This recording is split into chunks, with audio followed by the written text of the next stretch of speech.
All right, Chris. Well, it's good to see you. I know we've kind of chatted a while ago. You were kind of giving me some advice, but thank you for joining me on my channel. Yep, no problem. Glad to be How here. you Yeah, how you been, man? pretty good. Just busy, trying to get through my schedule of stuff here. That's for sure. It's like stacked up. I don't know how I'm going to get through it, but uh, I'll manage. Might piss a Yeah, few people off, but it's okay. We'll get through it. yeah. I mean, I think in this day and age, it's good to kind of be busy, especially with like everything going on with all the AI stuff. It's Yeah, always yeah, good to have work going in, but I know you're super busy. But yeah, I really appreciate taking the time. yeah. No problem.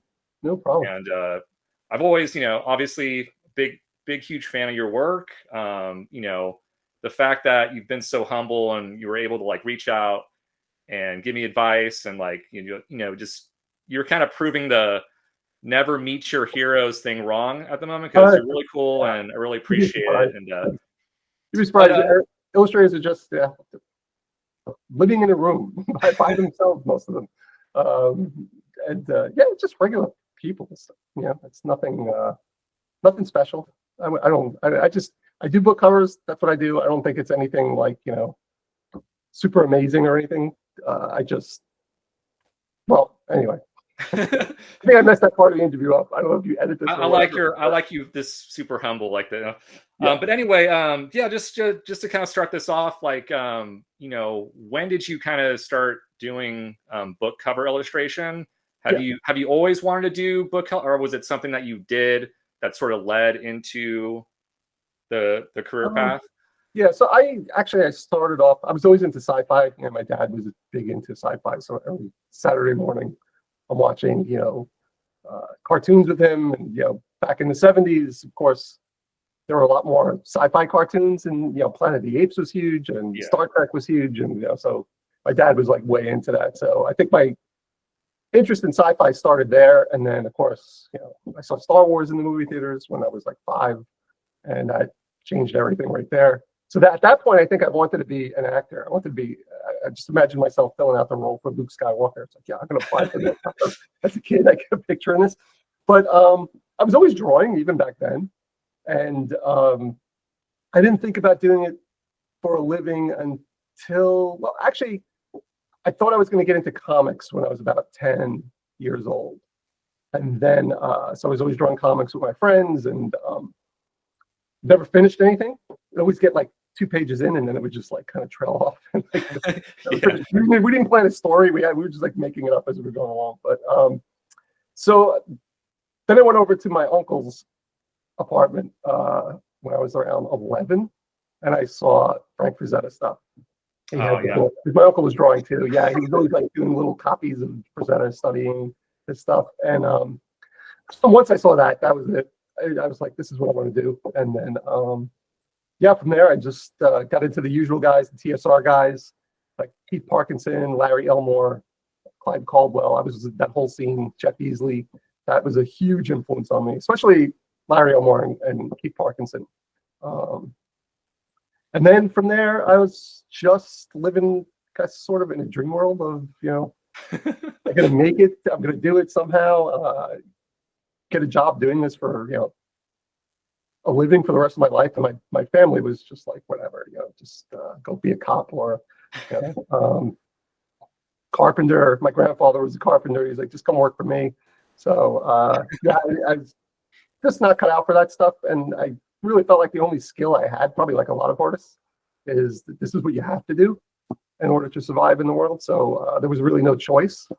And you got to be a little delusional, I guess, to think you can make it when you're young like that. So a little Yeah, balance totally. of logic and delusional going on at the same time. So, but anyway, so yeah, I got into that, and then I didn't really have any training as an artist. I was just teaching myself, doing copies of Frazetta, trying to draw some comic book stuff. I still like doing the comic book stuff even throughout high school. And then I got into music, which was a big influence, believe it or not, even on illustration. Just the whole mentality of guitar playing, kind of the discipline of it, sort of also carries over to creating art. I think Yeah, any art totally. really, there's just a certain discipline of practice, and my role models in the guitar world were kind of like positive ones. It was like Steve Vai, Joe Satriani, and I was like, I want to be just like them. These like really cool dudes, and so I got really heavy into that, and I started studying like music theory and all that. But I felt a lot more confident with drawing because I had been doing it longer, and I sort of started guitar a little late. It was like 16 years old, and I was always like jumping back and forth between the two, which I still do today. Although I have a lot less time to play my guitar these days than before, so I really miss that. But I still love it. It's still something I want to do and create music, and just right now I have a lot of work, so I gotta just get through that first before I could get back to practicing. But anyway, that the discipline of that, and the even just like the two guitar players I mentioned, they were just so focused on what they did, and they didn't seem like they weren't into partying or doing anything crazy. They were just like trying to become the best guitar players ever. And I was like, okay, that like definitely rubbed off on me with drawing and painting as well. It's just so from there, I went to School of Visual Arts after high school, and in New York City. And I went in with this kind of, if it wasn't Frank Frazetta, I don't want to see it kind of thing attitude. And or illustration or Keith Parkinson, like that's all I was interested in. And then I was getting frustrated because I wasn't making like the progress in the beginning, like foundation year and then like second year. But the first semester of second year, I had a couple of good drawing classes where I felt like I was learning something. And then one of my classmates, he had this drawing that was just amazing. Like I couldn't believe what I was seeing. I was like, oh my God, I got a lot of work to do. And he's like, oh yeah, thanks, man. He's like, I'm taking this guy, Steve Assell. You got to check out his class. So immediately I went there. That was it. Changed my life. Got into, at that point, the old masters and Rembrandt and Jericho and Sargent and like, the whole list, the usual list. And that became sort of my building blocks. Probably more influential than even Frazetta in terms of technique. Studying the old masters was kind of like, especially the Dutch painters. I'm a really slow painter. I basically work dark to light. So it's like, I build it up kind of like Rembrandt, layers and layers and layers. Oh, and layers. yeah. Not the most economical decision, but so anyway, so that is pretty much, even now I'm like sort of going back to that stuff. I don't know why. I just had this urge to just, I don't know, like alter, even just, well, I'll get into style later and stuff, but you got to constantly keep evolving. But I just, for some reason, I just keep going back to Rembrandt. I don't know why. I just always look at his stuff and I'm amazed. Just the lightings, the composition, everything. Jerome also is a really big influence. So anyway, so I from there, I studied with him for 3 years. Actually, then I sat in college for about another 4 years after that. I would just go to Monday and Fridays life painting from it was like a 6-hour studio class. And I did a lot of life painting and drawing when I was in college. I think that's the most important thing. It's really difficult to even learn how to make up stuff from your head. If you're just sitting around doing that, yeah, you can make progress. But I think when you're working from life, not from photos and stuff, that's when you really notice a huge improvement. Like it's so rapid. I couldn't believe like I even got to where I was. So I was oil painting. There was no Photoshop when I was in school. It was like 91 to 95. So I think Photoshop came out senior year or like junior year, but it was one layer, and I was like, that thing's a joke. Like, what is? Yeah, I think it was 1990. It came out. Yeah. Yeah. Okay. So yeah, I remember my friend bought a Mac, probably junior year. It was like 93 because we wanted to play some Star Wars game, and he had the money. And back then the Mac was like what, like $5,000. Oh, yeah. Yeah, which is probably what, 15,000. Well, you can still buy a Mac for 15,000 today, but yeah, and I remember he had Photoshop on there, and I was just like, that thing was finger painting, it just didn't do anything for me. So he was like, this is the future, I'm telling you. And I was like, I don't think so, man. Like, well, why do it here, And then so yeah, I just kept painting and drawing from life, and I really got into like the fine art aspect of stuff, like the realist market. So I kind of played with the idea of like sort of going down that road. And I realized I'm just a sci-fi guy, and it's just kind of not me. It's fake. I love it, and I sort of wish I could do it, but I just realized I'm an illustrator. That's what I am. I'm not a fine artist. So I was like, I just stuck to my guns. I had 2 portfolios when I graduated. I had an oil painting portfolio, and I had a digital portfolio because I did get into the digital thing around 1998 when Photoshop 4 was out, I believe, or something. Whenever Photoshop 4 came out, whatever year that was, that changed everything because it had layers. Photoshop 6, because that's kind of when I started with Photoshop too. It was like, around that time.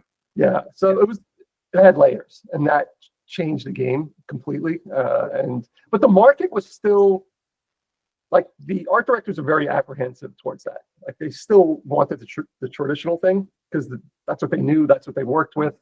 And I believe Quark was the program instead of InDesign back then. Yeah. And they started adapting that. That was new for the art directors as well. So I think once they got used to that software, they started to open up a little bit more towards Photoshop. And there was a couple of guys, I forget their names, that were out there doing some pretty cool Photoshop stuff. But I didn't really like it. So I wasn't convinced until, like 98, my friend was like, well, why don't we do something together? And you do your oil paintings, and then we have this like digital studio thing to make quick money or whatever it was. So I started that with him, and I ended up surpassing him completely.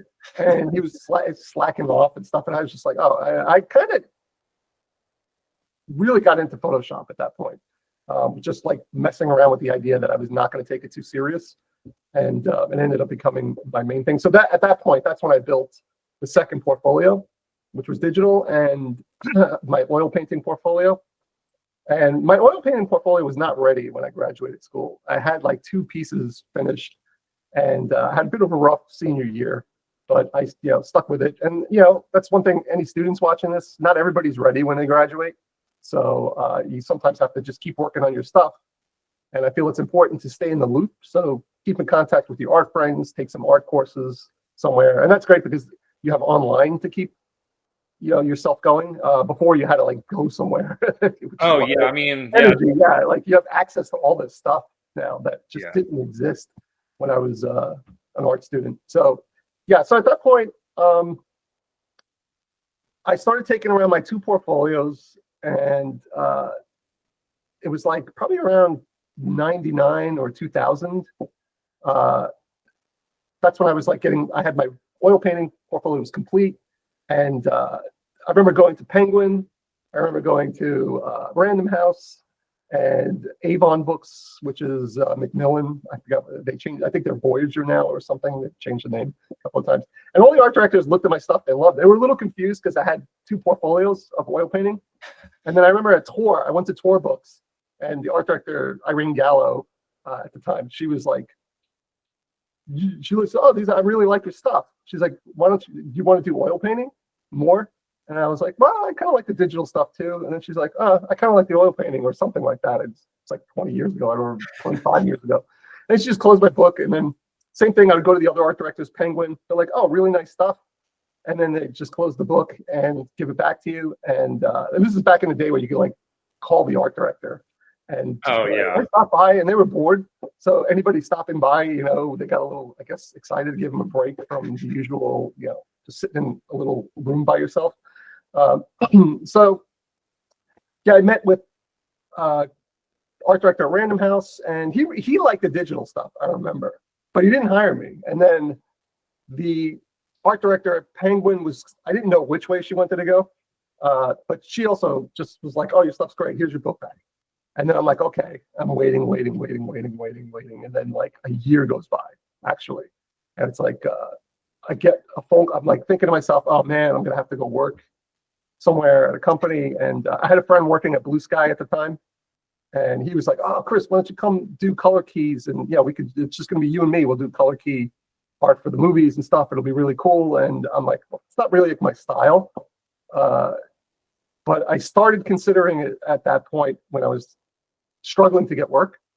And then I'm like literally sitting back, and I think at the time I was working part-time at a doctor's office doing medical illustration for car accident stuff. It was really boring and horrible, and Yeah, it was terrible. I was commuting in, but he was very flexible and he paid really well for like the 2 or 3 days I would come in, and then I would give guitar lessons to you know make up the other costs so I can survive a bit. And so I was living in the Bronx and just commuting in every day.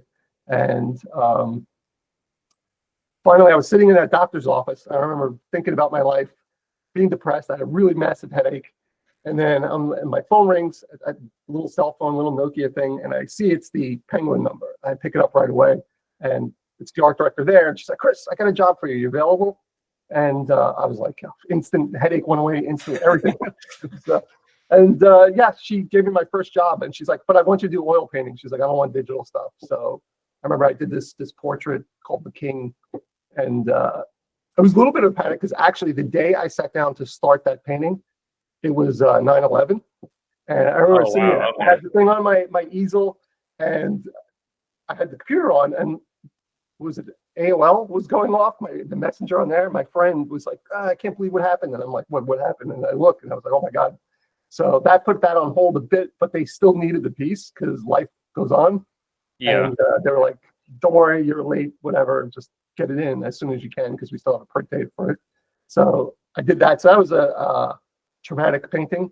Came out okay. It's definitely a looser style than I usually work because I was in such a panic. And I didn't finish the background. I remember that. There's like this castle. But you can look it up online. It's called The King by David Feintuch. And that was my first cover. And then I don't even have a copy of it anyway. Although I do have the painting, probably in the closet back here somewhere. Yeah, but so yeah, I did that. And then after that, nothing. It was I'm like, okay, I'm in. I'm going to start getting work right away. And nothing came. It was I was literally the same exact thing. I had a headache. I'm stressed. I'm sitting in the doctor's office again, and I'm thinking, okay, I think I'm going to call my friend at Blue Sky. Like, I can't just keep going. And from there, I'll keep trying to see if I could get in. And then the guy from Random House calls, and he's like, Chris, he's like, I got some jobs for you. And it was not just one. It was Babylon 5. Oh, wow. Okay. Yeah. And he's like, I have the art, like photos I want you to work from there. And he's like, I want everything digital. So he gave me my first digital job. And it was 3 covers right away. So I was psyched. And not something I wanted to do, but I was like, okay. But he was testing me out. He was trying to really, that job was like just kind of like probably a junk job he could have did himself or something. And then he just wanted to see if I was reliable and how well I worked with him and things like that. Because a lot of part of, being able to work is being easy to work with. If you're, resistant or you're, constantly late or you disappear, then obviously, it's a pretty small world. You can ruin your reputation quickly. But if they like you, that goes a long way. I could definitely say that. Yeah, I mean, talent can kind of, get your foot in the door somewhat. But if you're a slacker, like you said, if you're not like, personable, like they'll pick the guy who's less talented, who's on time. Oh yeah, of course, anytime. Yeah. That doesn't, I mean, they're big companies. They have, deadline set dates. They don't have time to play around. Doesn't matter how talented you are. It's not like going to make that huge of a difference, I think, for them. So they'll just, and the art directors are very nice. It's not like they're going to cut you off right away. If you keep messing up over and over again, I think, everybody has a tolerance level. So, but yeah, where was I with that? Yeah, so I ended up doing the Babylon 5 job.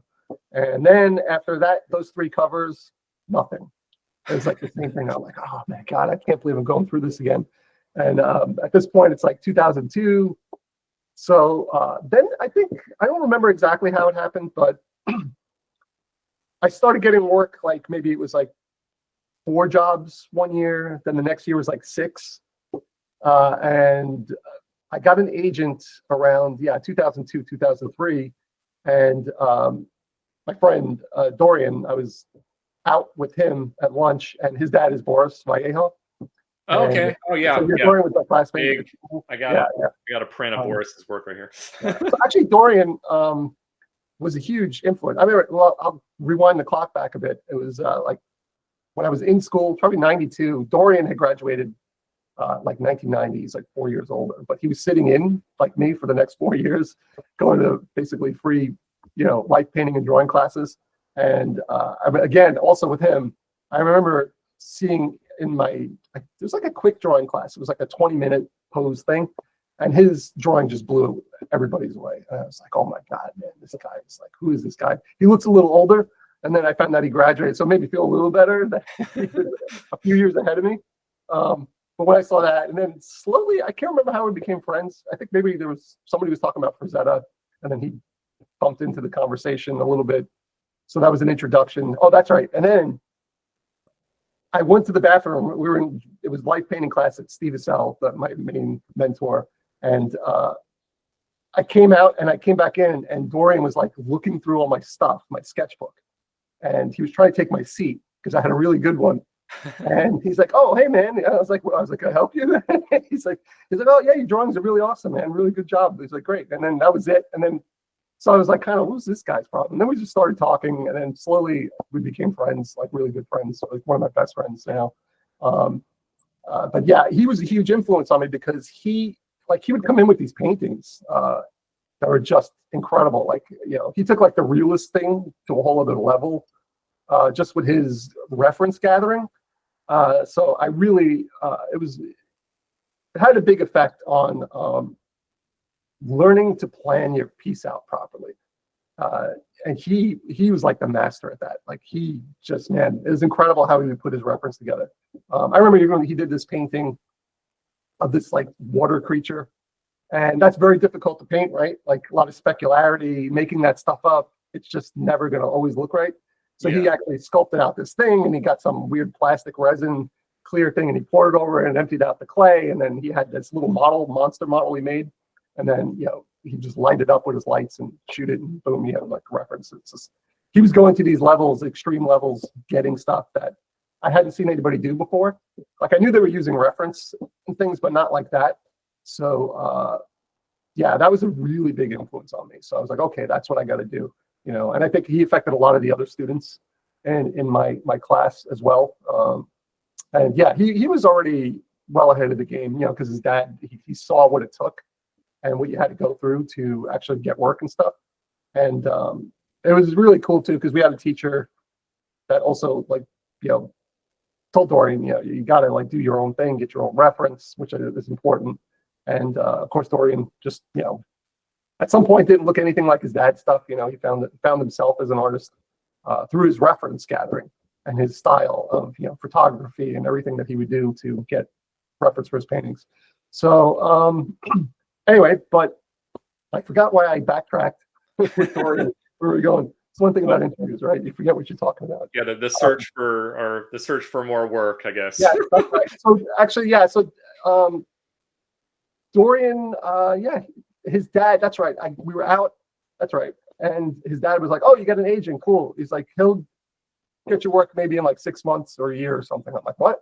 Like 6 months or a year? Why do I have an agent?" And then, and then I was like, "Yeah, he'll probably call me in a couple of weeks." And he was right. It was like almost a year before my agent even got me a job, and that was with an agent. And so yeah, I finally got one job at Penguin and another job, but it was with a different art director. It was like Rock Books at the time. I think they disappeared when Random House bought Penguin. So it was like some sci-fi cover series, and I had this like kind of gritty style that was starting to happen, but I didn't really feel like I had a style yet. And he liked me, and he kept giving me work. So it was like I still had to work. I was still giving guitar lessons, and I was still doing the doctor office thing a couple of times a week. And then that's right. And that dried up. And my friend one of my classmates was working at Mark Echo's company back in the day. For anyone who doesn't remember that, he did like a hip hop clothing line. And it was on 23rd Street somewhere. I remember he was the art director for this video game they were working on, because Mark was really into video games and he wanted to do his own game. And it was like Mark Echo's Getting Up spray paint game. And so my friend Mike hired me to do some like kind of keyframe art and concept art for their advertising. And from there, I ended up working with his girlfriend, who was in the e-commerce department. and she needed somebody to do photo retouching. And this was probably like 90, not 90, like 2003 or yeah, 4. And I was getting work, but like I said, not enough work to make a living doing the illustration. And that paid really well. And she was like, it's Photoshop, so it's like sort of somewhat related to what I was doing. And actually, I learned a lot just doing retouching. They make you, like, it was just things I never thought about, like looking at folds on clothes that are weird. You know, she would make me remove certain things like that. And she's always like, check the way the outfit is. And I never really thought about that stuff, actually, even when I was just like, it's like, here's reference, and I would just, you know, paint. Maybe I would make some alterations to it, but not like that. So I learned a lot. That was a really good experience. And I got really fast at Photoshop. I'm much more comfortable with the software. And then at that point, just as that was drying up, I did the cover for my first Dresden cover. Okay. The art director, the book was starting to get popular, and they wanted to do a hardcover because previously it was just running in paperbacks. And they had these like kind of still life covers from what I remember. And they wanted to show the character for the first time. And so I was Deadbeat. I think it was book 7, actually, that I did. And that sold really, really well and took off. And everybody loved the cover. I guess I think that's the cover where I kind of found my look. Like, it just showed up. And everybody's like, oh, I know your stuff when I see it. And, you know, so that's one thing, advice I give to people is just paint or draw what's important to you, like whether it's lighting or, you know, whatever aspect of painting that you really enjoy, just focus on it. Your style will show up at some point. It's not like you should go looking for it. If you look for it, you're just going to end up copying somebody. So, but when it shows up, it's really cool because everybody's just like, oh, I know your stuff when I see it. And then you look at it and you're like, oh, maybe there is specific about it, but it doesn't look like everyone else's. Yeah, one thing I noticed about your work, you know, because I like the kind of the old school book covers where it had the characters and they were just like almost like those Dragonlance book covers. I love those covers. And some of the like the Michael Whalen stuff that he did for like the Great Bradbury. Yeah. It shows the characters. It tells a story. It seems like now like book covers are just more like, how can we, like, it's just a lot of text, a lot of backward facing characters, like characters with, you know, half their face.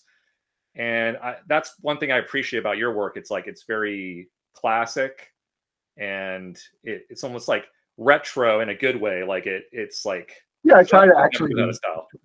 I try to, well, I like realism. I always feel like, well, the book market has trends like every 7 years or so. You kind of, I did get a little too comfortable. My style was very dark and gritty before, what made me popular, I guess, in the beginning. And I ended up getting all this urban fantasy stuff after Dresden. Like after that book cover, my phone did not stop ringing. Like it was like, boom, I was full time before I knew it. I was doing tons of work. I was getting at least 2 or 3 covers a month at that point. And that two covers is enough to live on. One cover, you're not going to survive. It's just not enough money, especially in New York City. No way. At that point, I remember times, probably by like 4 years later, I remember in 2008 or 9, those 2 years, or 9 and 10, I can't remember exactly. I probably did like 40 covers a year. That was insane. And there was a lot of trash covers I would never show anybody. And my agent just was like, keep going. Yeah, boom, boom, boom. Got another cover. It's just like, I'm like, I can't, I'm getting burnt out. I can't keep up. It's just, somehow I got through it. I was young enough and energetic enough to get going. Were these covers kind of like like you had references and you painted them like kind of like that you did the same exact process, or were they different? Okay. Actually, the way I taught myself Photoshop, I don't really understand or use Photoshop the way most people probably do these days. I see my students, they're doing like, paint bucket stuff and masking and just, boom, and all this like selections and gradients. And I'm like, I don't think that way. I taught myself Photoshop based on what I knew from painting. I I got to get my photo reference. So I do all my own photography, I hire models. There's probably, I guess there's still a few illustrators out there working that way. They're working from, doing photo shoots with models and stuff. And I, basically I was like, okay, well, how do I get my oil painting to the digital and I just followed the same process, really. It's just, yeah, get your reference, plan it out, do your sketches, work out your lighting, everything like that. And I just kind of crudely use Photoshop. I probably could, if I knew what my students knew, I'd probably get things done a lot quicker and a lot easier, certain, techniques. But I get so busy, I don't even have time to like really learn new things with the software I'm using. And and then I want to play guitar too, so that was always like I gotta have my 2 or 3 hours a day for that, but not anymore. So anyway, so yeah, I did a ton of covers after that, and yeah, I didn't have to do anything else. I was just like just stacked with illustration for many years. And then I remember a couple of artists, senior illustrators who've been in the game a very long time, were always like, make sure you have money put away, because you're gonna hit a slump at some point. Everybody does. And I'm like, no way, man. I'm not me. Everything's going great. And then all of a sudden I noticed like one year it was like a little less. And then probably like, I don't know what it was. I don't know what it was, about like 2016. There was like a dip. And I'm still working, but it was like pretty huge. And a couple of other illustrators are going through the same thing, so I don't know what was going on. But it was a good wake-up call to change a little bit and evolve.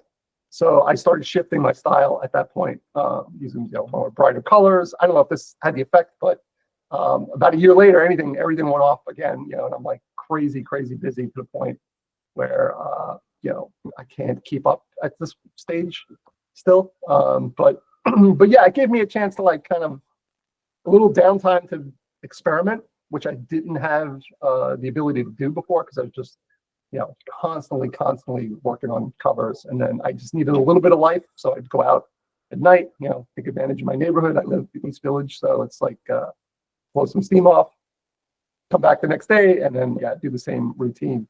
But at that point, I had that slump. It ended in a year, and then it just got really crazy really fast after that. And I also, at some point, I was waiting for like the new Mac to come out. I was always using the Mac, and I was getting angry that they just had these like iMacs or something. I don't know. They didn't have a real pro machine. I was getting frustrated. And then my friend was like, well, I have a friend he's an Italian guy from Italy, Alessio DeVecchi. He's really big 3D artist now. He's doing like some DJ stuff, this thing called Anima Project. So he just did the Sphere and all that stuff in Vegas. Oh, wow. Okay, wow. But he got me into 3D. He's like, well, why don't you learn some 3D stuff? And I was curious about ZBrush for many years. I had seen it. And I think I got a demo of the program, turned it on, and I was like, Jesus Christ, what is, I did the usual, it scribbled like a bunch of spheres all over the screen in squares, and it wasn't in 3D, and it wasn't moving. And I was like, well, all right, I'll figure this out later. I turned it off and never turned it on after that for a while. And then I had a friend come over. He's a 3D sculptor in LA. He was visiting. And then he did a quick demo for me. And I was like, okay, that looks really cool. I didn't remember anything he taught me. And then when Alessio was like, you should get into 3D, it'd be great for your reference or something. And I was like, oh yeah, I kind of always wanted to learn it. So at that point, and this was 2016. That's right. I started teaching at SVA, School of Visual Arts, where I went to school in the city here. I got a phone call one day. I was just sitting here working, and the head of the department was like, would you be interested in teaching a class at SVA?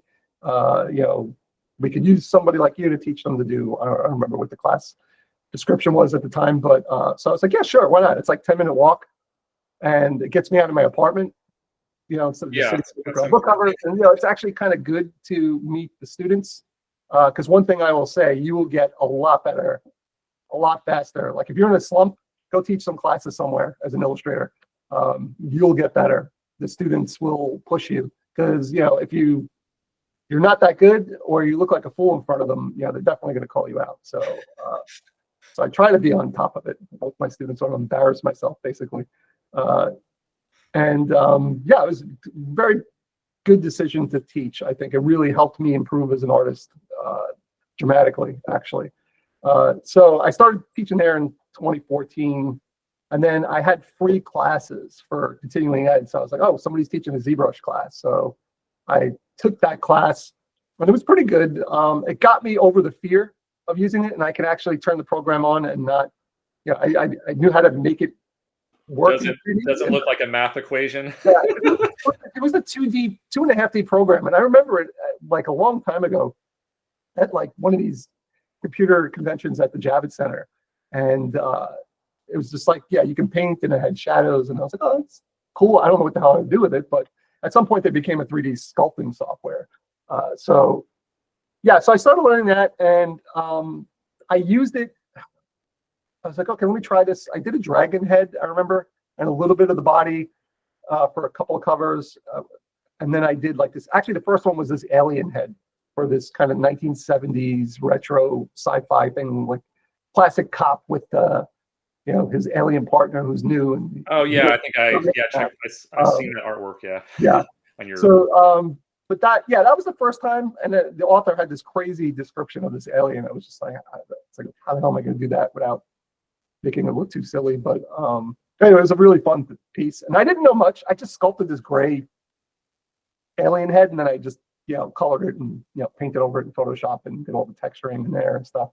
But anyway, so that I could see, okay, I could use this. I'm not that good yet with it. And then my friend was like, you should learn Cinema 4D. My friend Alessio, he's like, it's get in, you could do all your backgrounds and stuff in there, get reference for it, and build models and light it up, and you have total control. And so I got into Cinema 4D, and I've been using it ever since. That's probably my main software.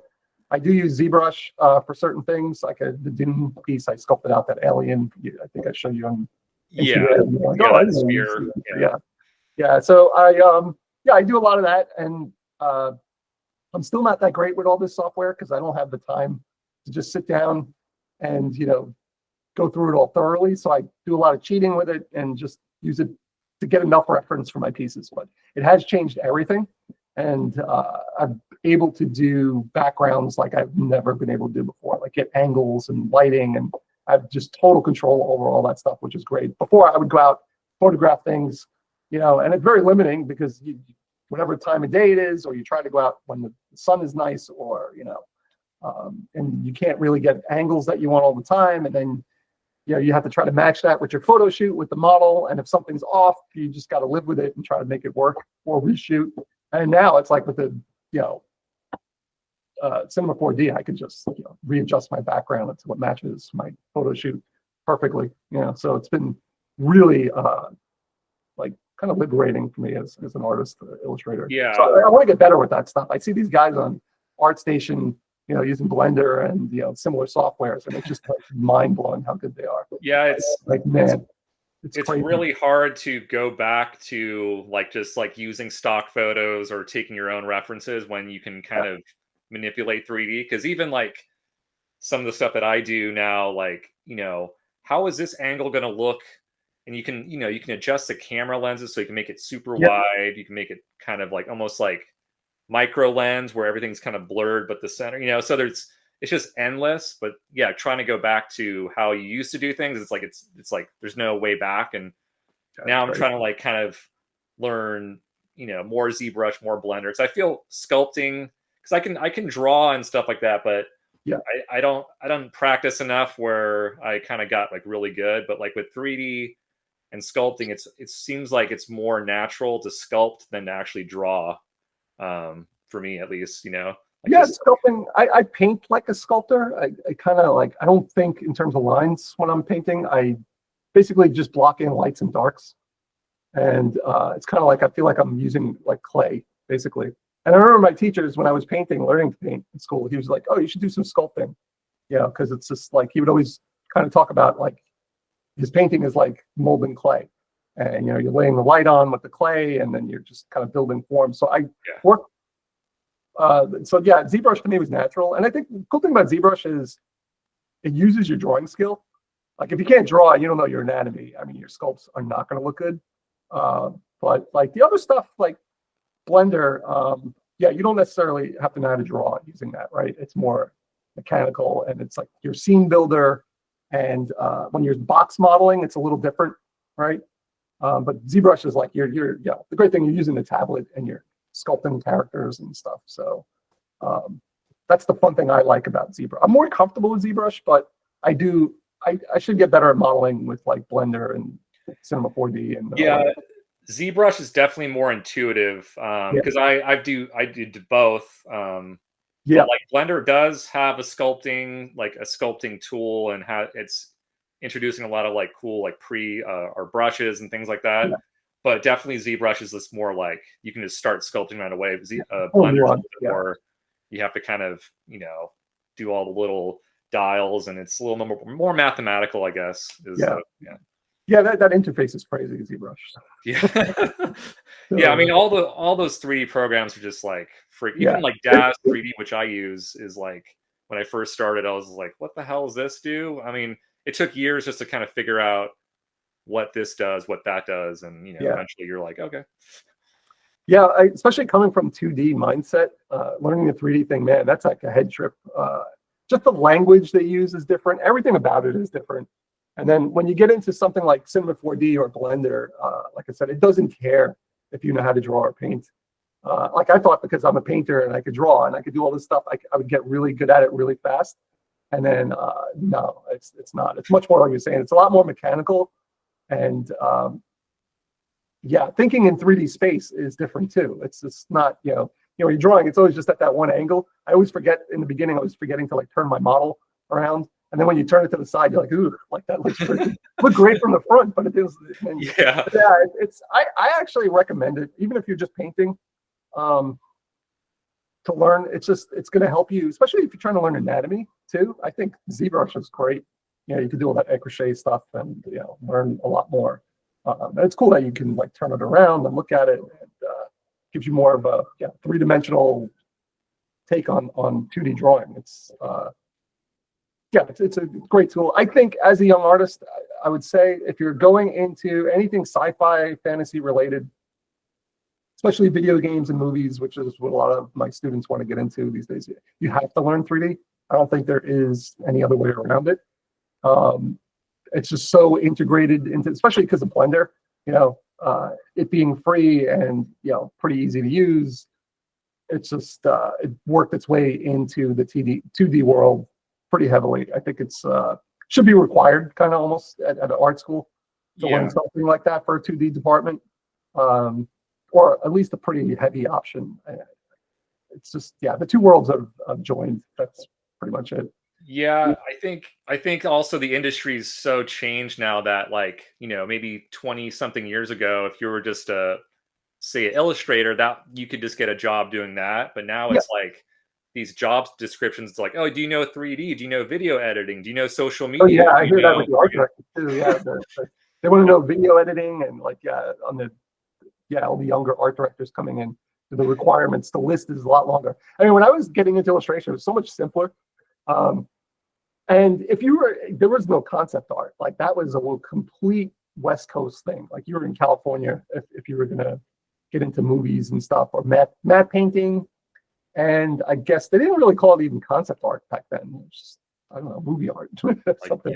Key art or key art. And then it really wasn't until, I guess, I don't know, like probably when I started teaching SVA in 2014, things were still pretty 2D. And Blender, I guess 2.8, right? That was the turning point whenever that came out. I avoided Blender up until like 2 weeks ago. Oh, really? Okay. Yeah, because they started introducing more like sculpting tools. That's kind of like when I was like, okay, maybe I should just start learning this. Yeah. It's a little convoluted, that interface. So when I started, my friend was like, oh, you should just do like, Cinema 4D, but it's expensive. But he was like, you could get a copy or something just to learn. And he was like, or you can try Blender. And Blender at that time was just like a nightmare. It was like the year before 2.8. And I looked at that thing and it was just, I was like, no way. So I just started on Cinema 4D. And that's the one I use. Honestly, for me, I think it's a much more streamlined software. Blender has a lot of nice features and stuff too. So I'm trying to like learn that a bit more. And in case one day I become poor again too, I can still use Blender. I could afford my Cinema 4D license or something. So anyway, yeah. So um, yeah, I've been using a lot of that stuff, and hopefully one day I could go back to oil painting. I keep thinking I have it in my mind. I have a couple of paintings I want to do, so I just need to get the time going. Once I finish all these projects, I really need to restructure my career going forward. Um, or at least for like, you got to look at it in like 10-year plans or 7-year plans because it always changes, right?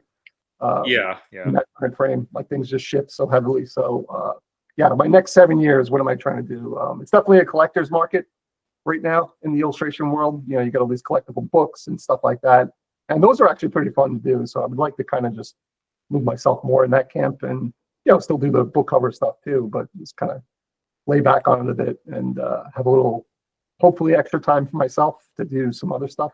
So Yeah, I was gonna actually ask you because like I know Chat GPT, like I haven't messed with it, but it has rolled out this new like algorithm and like Studio Ghibli like filters everybody's I've been using. hearing about that. Yeah, I've been avoiding looking at any of it. I keep seeing comments online. So Yeah, I mean, because I know you're a teacher and yeah. you have students. Has any of your students like talked to you about like AI and go like, holy shit, like, will I even have a job in like the next like Yeah, 5 years? they're all a little worried. They're all very anti-AI, which is great. Okay. That's nice to see that they like drawing and painting. They want to do it themselves. Uh, so yeah, I try to not look at that stuff, but of course it comes up in my Instagram feed, right? And I see some of these artists, and I gotta say, some of it does look pretty insane. And this is like the infantile stage of this kind of technology. It really, I mean, just look in the past since Midjourney, right, to now, Yeah. like where Yeah. it's all going, all this video stuff. That's just nuts on what you're talking about. I just keep my head down and I just do what I want to do. Yeah, I have no interest in it. And like everybody, when Midjourney was like the buzz and came out, I went on and I played with it, and I could not get anything I wanted out of it. It was just cool. It was like just fun, like talking to somebody and they're just drawing you stuff that you were asking for. And I'm like, oh, I'm an art director now, so it's just. But it just never. Yeah, I just lost interest. It's just easier for me to do a photo shoot with a model and just move the light just a little bit to where I want it and tell them to like do this, than sit down and like type over and over and over again to try to like get something that doesn't even look Yeah. that good at the time too. Although I just saw some crazy thing now, and I like doing my photo shoots. I'm not going to stop. I'm never going to use like AI, I think, for any kind of referencing. But there is some weird, crazy thing my friend just showed me where it kind of makes a 3D model, and you feed it some faces, and then you can control the lighting. You can do all this crazy stuff, and it's like a photograph. It looks like a photo shoot, and you have total control over everything. And I'm just like, I don't see how, especially in the concept art world, I would think that for them, they don't do photo shoots. They don't, it's hard for them to get good reference of people without just like going online and looking at something. I mean, maybe some of them do photo shoots, but I can't see how they wouldn't want to use that at some point to get like really good reference of people. So I don't know. But like I said, never know where it goes. I think it's blown out of proportion a little bit, the AI thing. I don't think it's going to like come sweeping through and destroy everybody. But Yeah, I feel like actually, that's what I'll say. yeah, I feel like it's kind of sort of going to plateau because Yeah, I use like Photoshop is introduced like an AI generating kind of thing, and the only thing I use is like because my day job I work for a music promoter, so Mhm. sometimes they'll send me a band photo and I'll need it to fit like a square format or like a rectangular format, and the Yeah, photo is like this big. So I'll use like the generative fill and I'll just like expand the canvas and hit Mhm. that, and it just like I can put the text on top. To me, that kind of AI is very helpful because yeah, it helps with time constraints and all that stuff.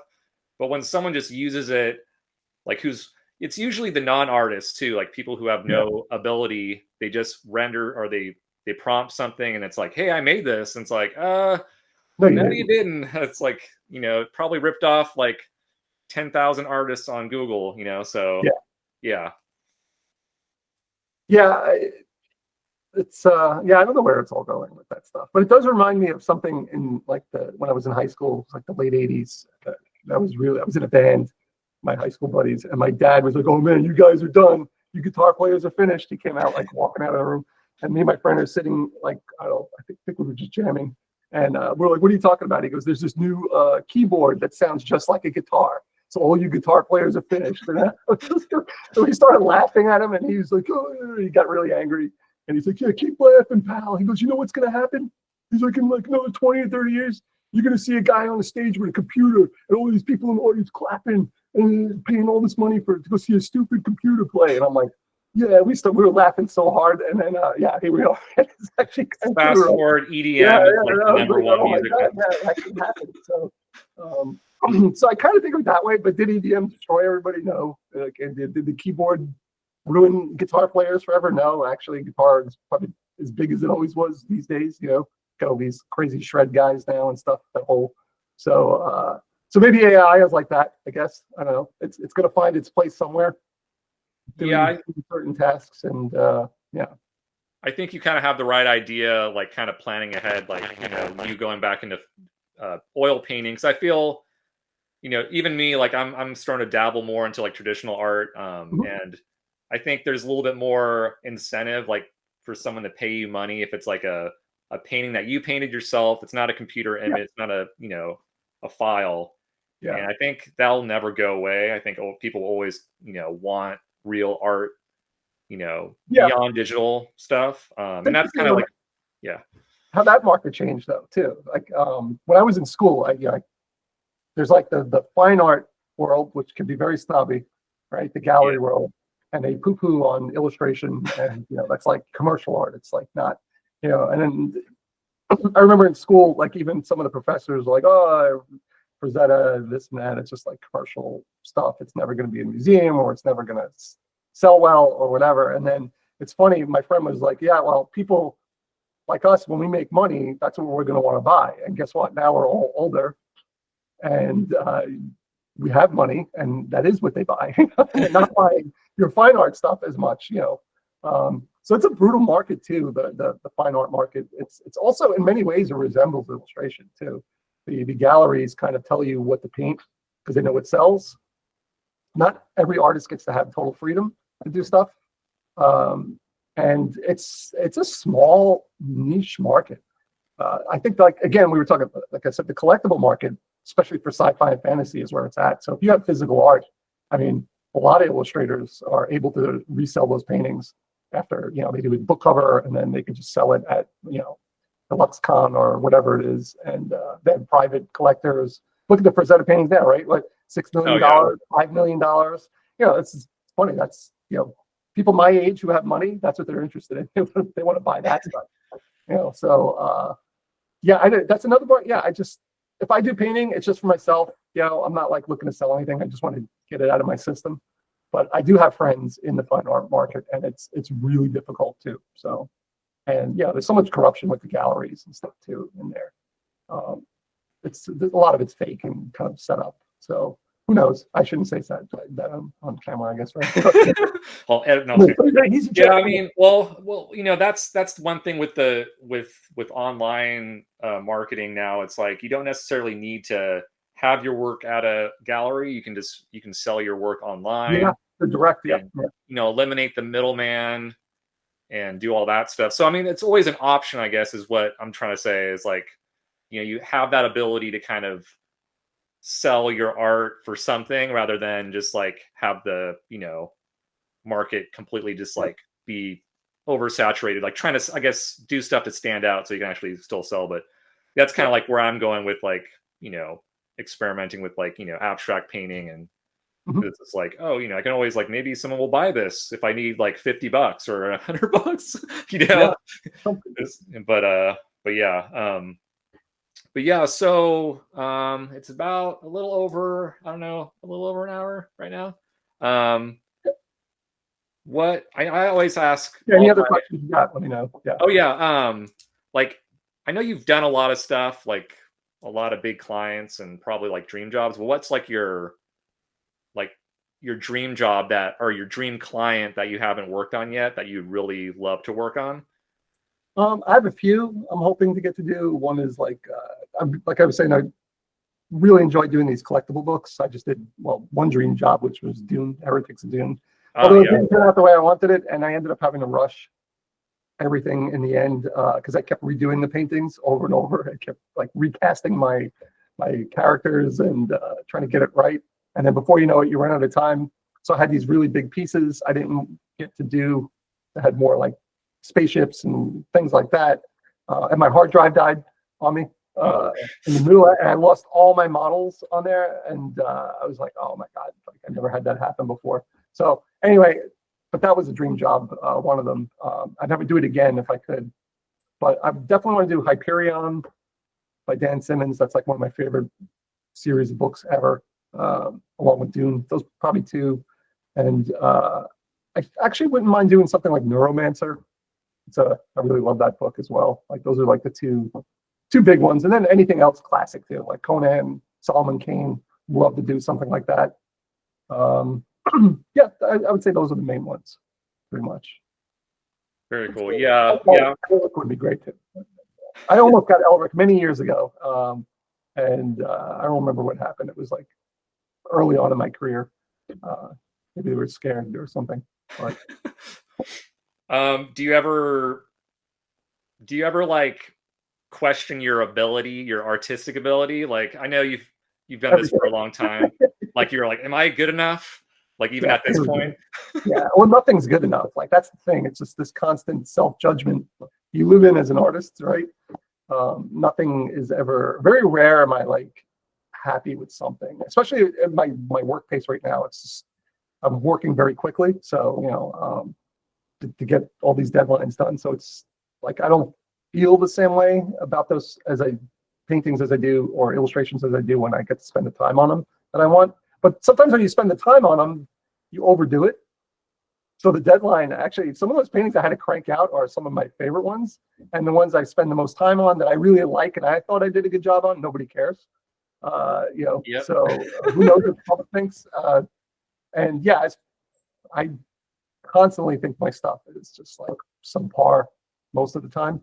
I think a lot of artists are probably like that, I would assume. But yeah, I just keep going. And then I remember a long time ago, there was an illustrator at SVA teaching. His name is Michael Deese, one of my favorite illustrators ever.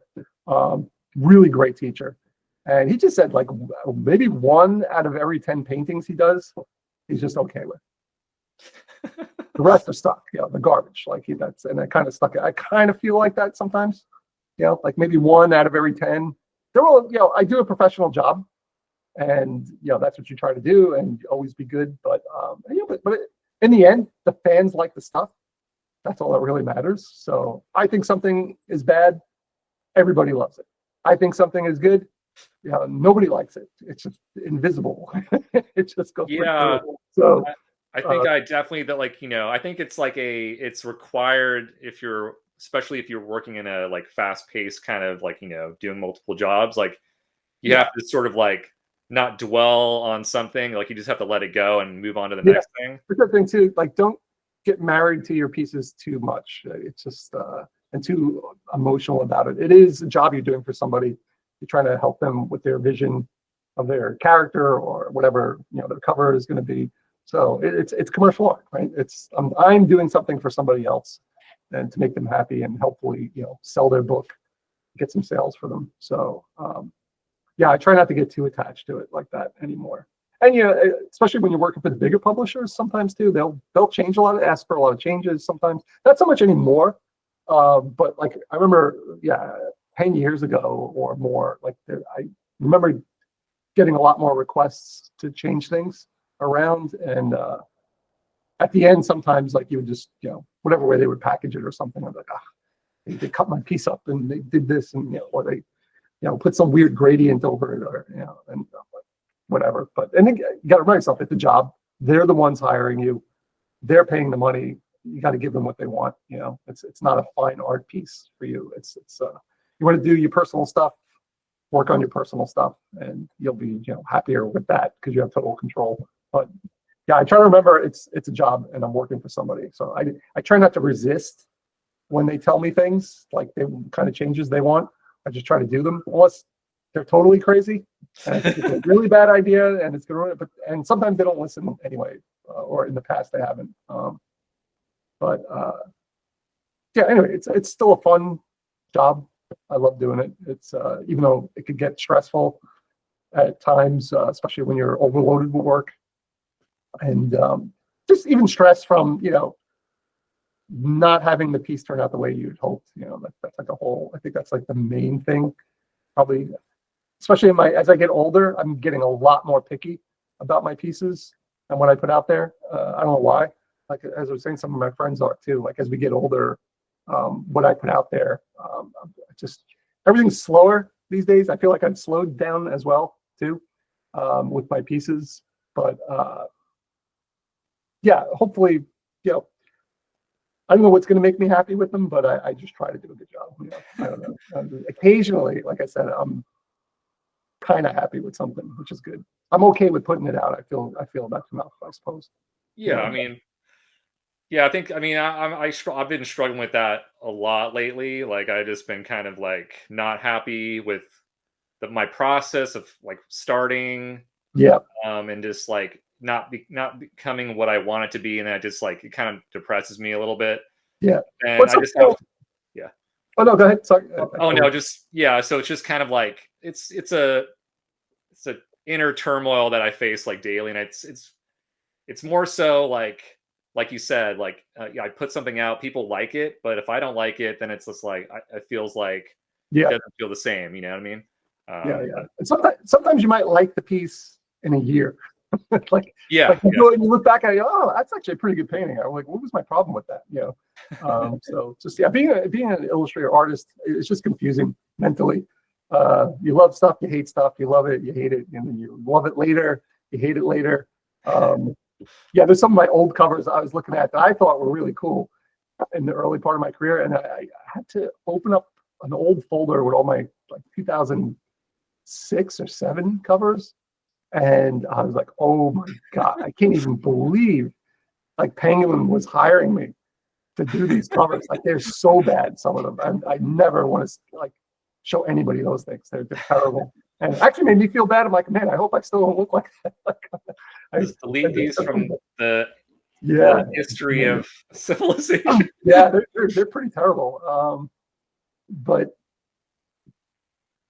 I guess at the time they liked them. I don't know. It was they were giving me work. They were happy with them. They put them out on the shelves. So I guess back then they looked good, but they didn't age well. That's for sure. Yeah. But yeah, I just try to sometimes I should just appreciate what I do instead of complaining so much about it. Because it's like that love-hate relationship. It's just yeah, I mean, that's, I think it's normal, but yeah, you have to, I mean, even me, like I have to like, I'm 42 and I'm literally like drawing or doing cool art for a living. And you have to kind of like slap yourself and go, man, I'm like, that's pretty cool. Yeah, that's exactly what happens, right? Like, so, and I can't believe like I'm doing book covers as long as I have. It's like blows me away. Even from the second I got in, it was kind of a shrinking market already doing the book covers. It was much bigger when I was in college. And of course, it was even bigger the decade before that and the decade before that. So it's shrunk down considerably. And also, there's a lot more artists out there doing book covers than before. At one time, I remember like what Boris was saying, it was like Boris, Michael Whalen, and like just a few, like there was like 5 guys or not even 10 guys doing all the covers, and books sold much better back then too. Like your average sci-fi book and your average fantasy book sold way more copies than they do now. So I mean, there's always the handful of superstars, Brandon Sanderson and Jim Butcher, which I'm like super lucky to have done their covers. But yeah, it keeps getting smaller every year, I guess. We'll see where it goes. And the style has changed. Yeah, it's a lot of, like I said, there are trends. Right now, the trend is not so much world building on the covers, I feel. And some of the covers are de-genreified. Like you don't know what you're buying. Exactly, yeah. On purpose. You pick it up, and then you're like, oh, I didn't know I was buying a fantasy book or a sci-fi book. So it's kind of smart on the publisher's part. But things have also gotten a little more graphic design, less traditional. But the one thing I feel, I don't know, or I hope it seems to be, I just try to stay with realism because it might not be the most popular thing at any given moment, but it's there and it keeps moving upstream. It might not be the big powerhouse look of the year, but I think consistently I've been able to stay in the game because I just kind of worked on kind of more classic style. Like I said, it's not the most trendy thing, but it keeps me employed, I think. So yeah, I mean, that's like I was saying earlier, that's kind of like why I like your art so much, because it reminds me of the old classic covers, and those covers to me like don't ever go out of style. Like they might change a font and exactly stuff, but packaging is the main thing, right? It's the graphic designer that makes. You can have a horrible illustration if you have a really good graphic designer, they could pull that cover together, and make it totally like sellable. So I really feel like graphic design plays a huge part in book cover sales and packaging. People don't really realize that. Even if I do like an amazing painting, if you put a horrible graphic design on it, I don't think people are going to pick it up. So like comics very, very important. Yeah. The graphic designer and packaging is super important for the book. So, but like you said, you could have a super old retro thing. You put some cool graphic design on it, and it's just as new as it was, 40 years ago on the shelf. So yeah, totally. All right. So last question: when does the album drop? Oh, I don't know. I know you play guitar. I heard your track on your site. Songs, maybe individual songs at some point. I have like all these songs like laid out, and a couple that I think I could finish, and then I'll have to record. But I did one song, right? It was like a pop tune. It's like not even my style, but I was bet on like, can you write something happy sounding? And I was like, yeah, I could do that. And then it came out, and I finished it. First thing I ever did. But when I went into the studio to record it, I didn't realize how difficult recording is and how exhausting. Oh yeah. With one song, it's like, my God, it's like if I had to do this, I'd have to like stop painting and drawing really, or like cut back dramatically to get something done. It's a lot it's just as much work, really. It's like it's kind of hard to do both things, really, if you want to be really good at both of them. So you have to be a vampire or not sleep, maybe 12 hours a day on guitar, 12 hours a day on painting. Then you can be good at both. But yeah, recording drums, like that was my work, because I'm a drummer and I can't play to a click. So it's like I literally had to have the guitarist play with the click track, and then I would play with the guitarist like in the studio, and then even then I would screw up. It's kind of it's not natural to me, but it's just need a groove or a drummer. But that's like, and drums are complicated because you got to mic everything. It's like and it doesn't sound good, and you got to go back and reset the mics again, and it takes time. So I don't know when my album will drop, if ever, but I do hope to get some songs out there at some point. I don't know. I got to practice more. So. Yeah, I mean, you never stop practicing. I mean, it's just an ongoing thing, and It's fine. but yeah, man. Anyway, thanks, dude, for doing this. I really appreciate it. I hope I don't sound like a moron, but yeah. Oh no. But I'm going to be leaving like a link to all your stuff below the video. And if anyone watching, make sure you check Chris's work out. Amazing artist. And as always, support the channel. Give it a like, share, tell people.